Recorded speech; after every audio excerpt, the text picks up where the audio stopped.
This video article is a bit about entrepreneurship. I'll now express TS75. I have a few good friends from present New World Order who are TS75, which is a far, far higher level of an alpha black current security clearance than that of the President of the United States of America. So that was TS75. I'm a world changer, feminist, heterosexual, and biological son of God. That's right, I'm a world changer, feminist, heterosexual, and biological son of God. I'm one of the best trusted advisors here on planet Earth, and with my strategies, my ideas, my big ideas, most definitely getting results. And I'm most definitely a biological son of God, so I'm definitely good. That's right, I'm a God, and I'm most definitely a biological son of God, so I'm definitely good, which my powerful friends will most definitely confirm. So Yahweh is most definitely my biological father, so I'm definitely good. With my biological mother being a extremely powerful, extremely good Lily White's white magic witch, and with Jesus Christ from heaven most definitely being my biological stepbrother.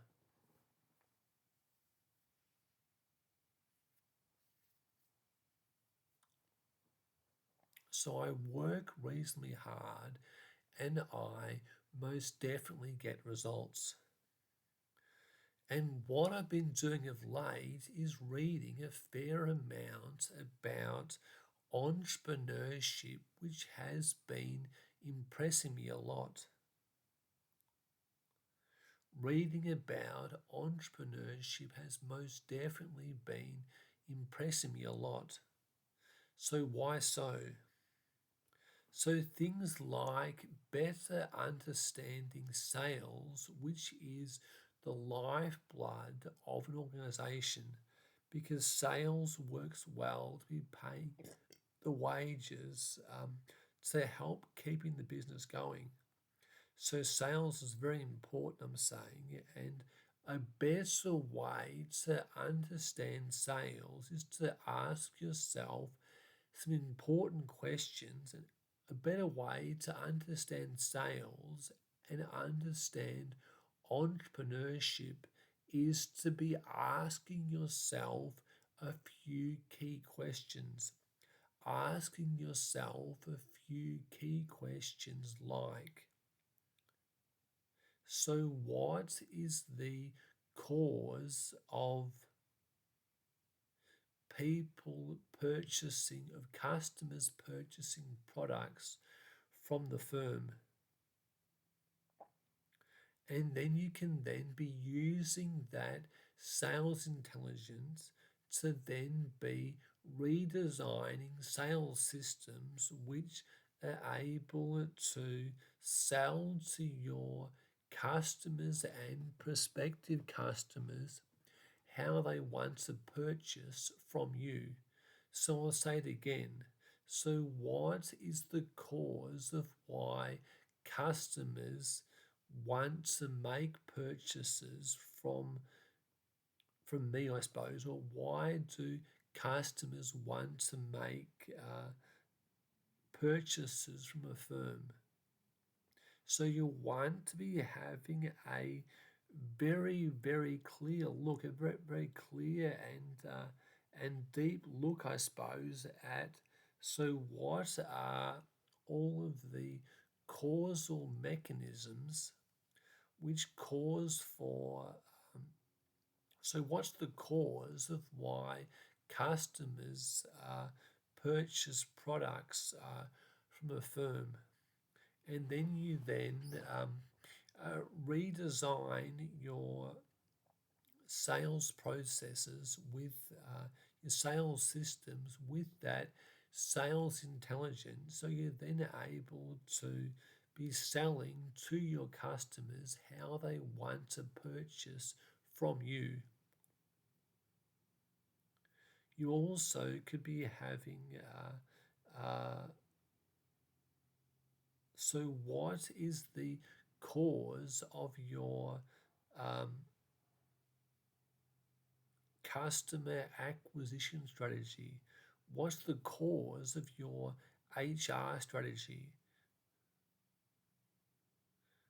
What's the cause of the success of your marketing strategy?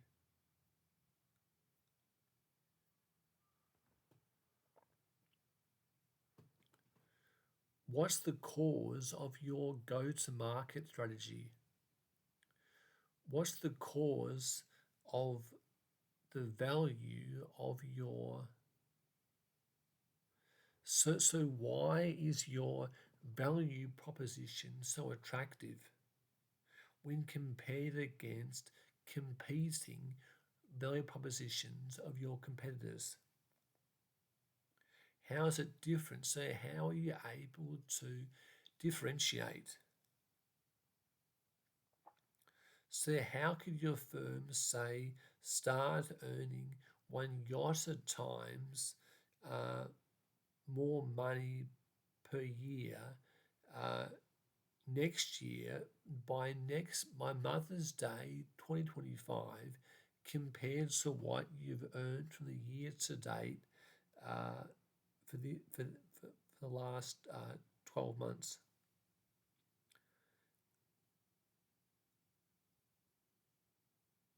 So what would be the cause of your firm being able to create work which was 1 trillion times better in quality next year by Mother's Day 2025 compared to what you've created over the past 12 months? What would be the cause of how you could create work which is 1 trillion times more significant than the work with which you've created over the more significant by Mother's Day 2025 than what the work you've done over the past 12 months? So it's important to be asking yourself these causal questions. So what is the cause of businesses becoming successful? So you need to have a good corporate board with brilliant people on it who are able to guide the strategy of the firm pretty well. You also need a good talent acquisition model, I suppose, for attracting talent to your firm. You need a highly skillful customer acquisition strategy. You need a good marketing strategy. You need good sales and good customer advisors working with sales, because some people in sales may say the secret to good sales is being able to handle customer objections effectively. Yeah, that's not really a strategy for sales, I suppose I'm saying, because usually if your customers are dragging their heels and not wanting to purchase, it's because you're doing something wrong, I suppose. So if you're having to handle all of these customer objections in a very skillful way, I suppose, there's something wrong, I suppose, because if you're able to be selling to friends within strategy sessions where you're able to create a heap of value for your clients in the strategy sessions who are friends of yours. So be able to sell to friends who know you and your work very well, where they know you, like you, and trust you, I suppose. Selling to friends who've already demonstrated your um, high value to them because they are working, they've been funneled into your exclusive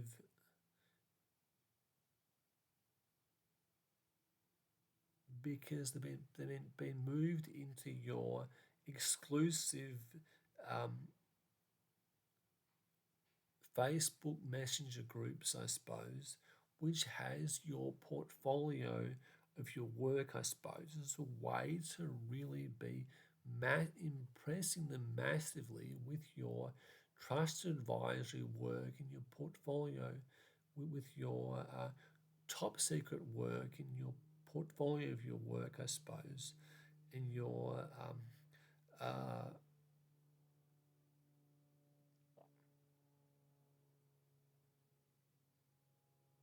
and all that work, I suppose I'm saying, all stored, I suppose, within a number of Google, number of Facebook Messenger groups, I suppose. That really is the way in which you're able to very much excel, I suppose. A great foundation for building quality relationships as a way to be impressing them a heap, I suppose. When it comes time to sell, I suppose, they are highly qualified people with money, I suppose, who do want to purchase from you what you have to sell, I suppose, because of how very much they highly value you and your work, from being given access to those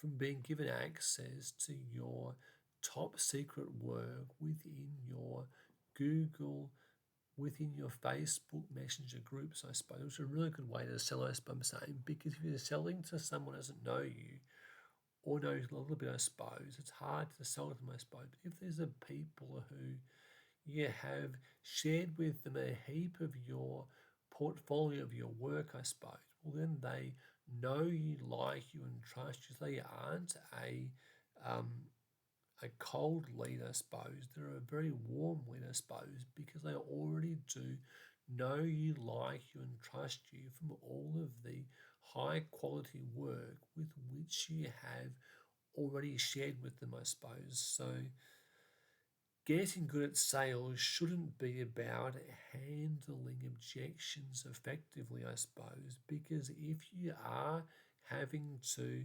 handle objections effectively, either you're trying to sell to cold leads or what you're offering isn't good enough, I suppose, because if you're able to create a lot of value to warm, hot leads, I suppose, well, then your sales offerings will be selling like hotcakes, I suppose. So I really think, I suppose, that having to learn how to handle objections effectively, if you're having to do that, you should be transferring that knowledge immediately to your teaming strategy, I suppose, because they're doing something horribly wrong with your go-to-market strategy if you're having to handle lots of objections when trying to make sales, because otherwise it would be much easier to make sales. And also, if you're doing it right, I suppose, if you're actually able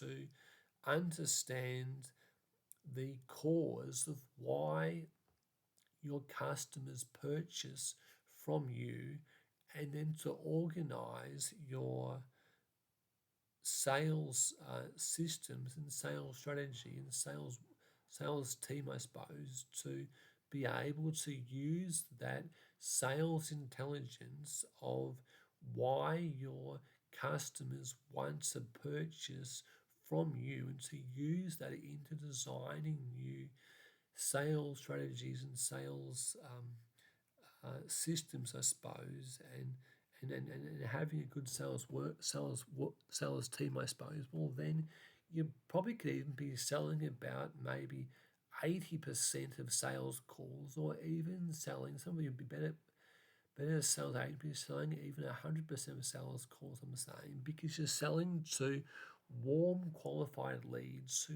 have money, who know you, like you, and trust you, I suppose. So, really, I suppose if you can't be selling at least to 60% of sales calls, there's something horribly wrong. And even selling to less than 80% is something wrong too, I suppose, provided you're actually able to have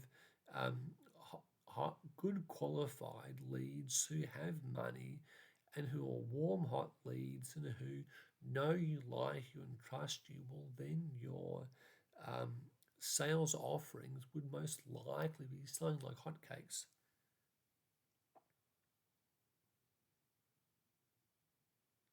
So there also is, so you want to be thinking very deeply, I suppose, about, so what is, so what is the cause of my customers purchasing my sales offerings from me? So thinking long and hard about, so what is the cause or causes of why customers purchase my trusted advisory work from me, which is a very, very wise way to be pursuing your thought process towards becoming a better entrepreneur. I'll say it again. So why do my customers purchase my trusted advisory work from me? And this is even leads into the much bigger and more important question of, why do businesses become successful? Which is very important, I'm saying. So you need to have a good go-to-market strategy. You need to be having a good strategy, I suppose, with the strategy, I suppose, being your theoretical model of the conditions which, when true, will guarantee that you win, will guarantee that you're successful. So what's the strategy? What's the go-to-market strategy? What is your HR strategy for acquiring new talent, I suppose? What is your customer acquisition strategy? What's your marketing strategy? What's your sales strategy?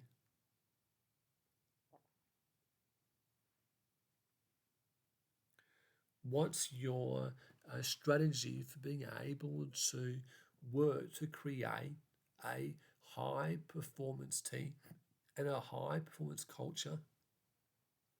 So all these things are important, I'm saying, just like um,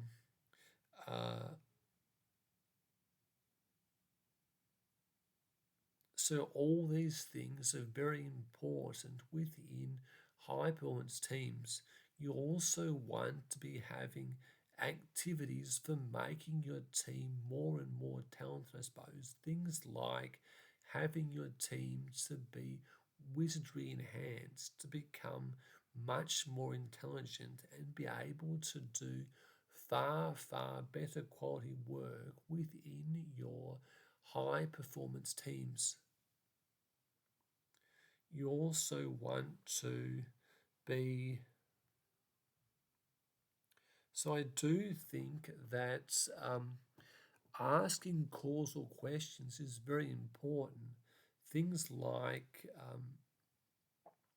who are my ideal clients? So asking who questions like, who are my ideal clients? Who are the clients which will be impressive connectors and influencers which will be transforming this the customer referrals for massive increasing sales.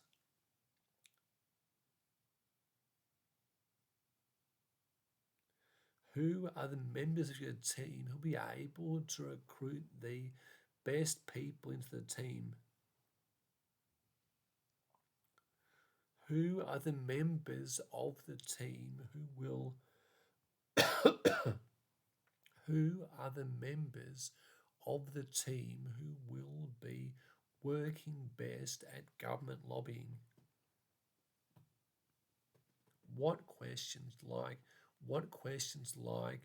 what is the cause of? Those are lots of important questions, like what is the cause of customers purchasing products from us?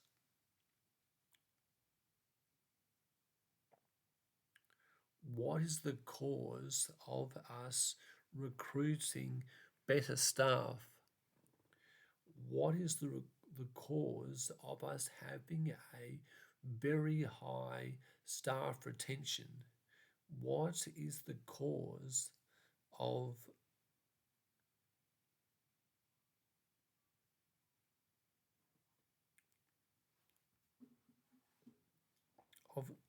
so yeah, you have a customer acquisition strategy, I suppose, and what is the cause of why it's so effective?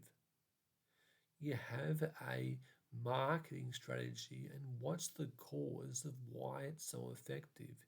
You have a sales strategy, and what is the cause of why it's so effective? You have a go-to-market strategy, and what is the cause of why it's so effective? That's what, how, I suppose. So what are the systems which we can use to be creating all of those causal strategies? That is what is the system which we can be using for our go-to-market strategy? So how do we create our go-to-market strategy? How do we create our sales strategy? How do we create our customer retention strategy? How do we create our customer acquisition strategy? How do we create our marketing strategy and our sales strategy? How do we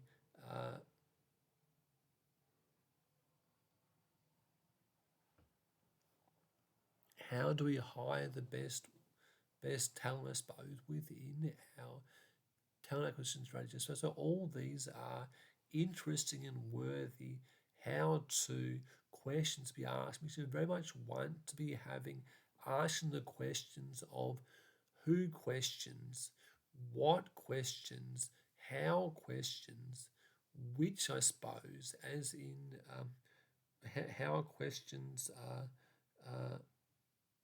So who, what, how, who, what, when, how, which, and why. So you also might want to be saying, so by when, so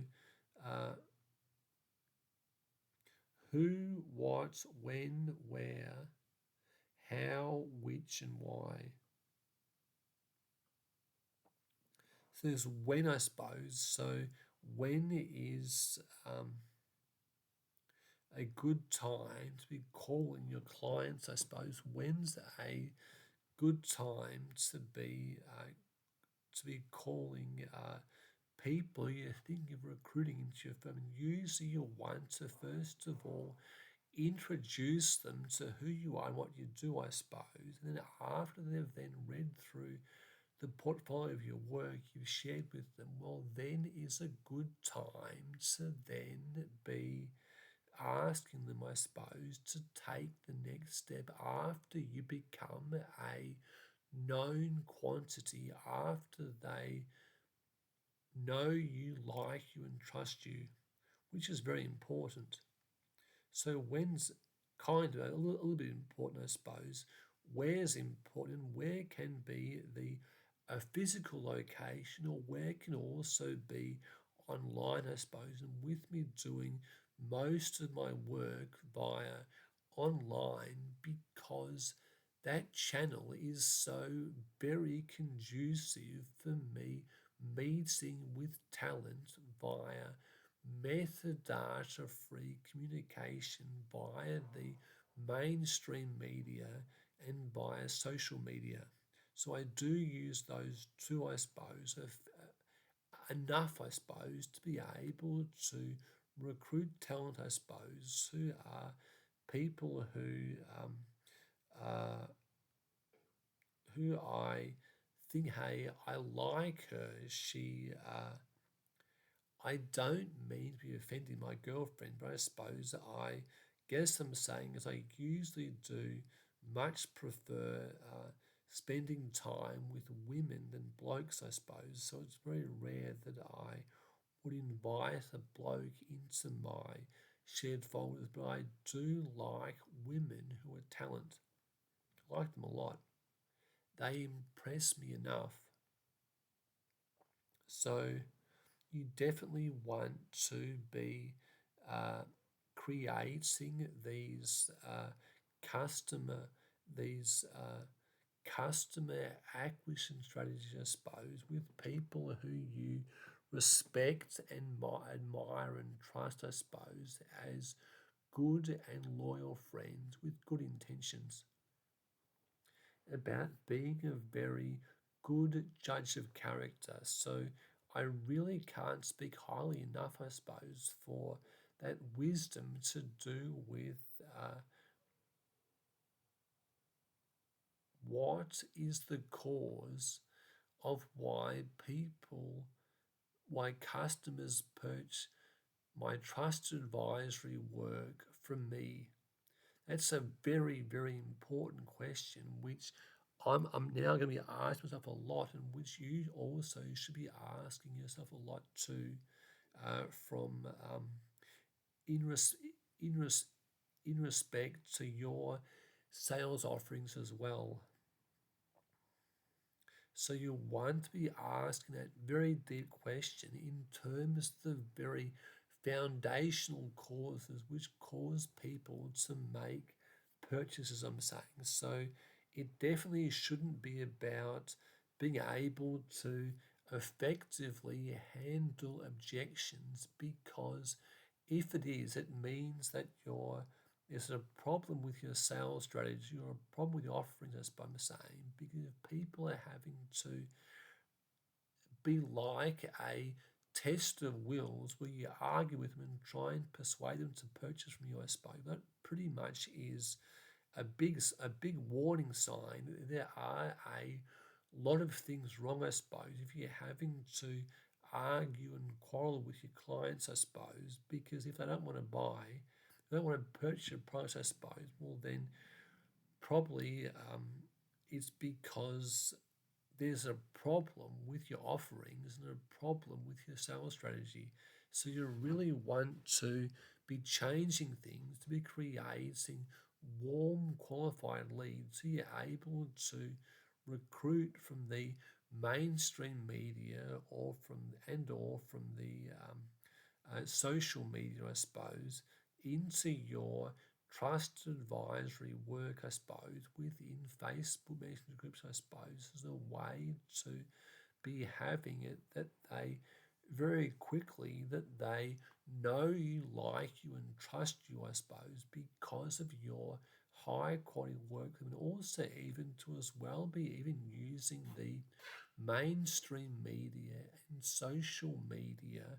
So using that also for your activities, for looking for talented people who have challenges with which you can save the day and win their hearts and minds, I suppose, because when we do save the day and they help powerful people with a winning strategy in their times of need, well, oftentimes they then become a friend for life, I suppose. So it's very important to be working hard to very quickly, I suppose, be able to win the hearts and minds of talent so they reasonably quickly know us, like us, and trust us because of our huge value for them, I suppose. And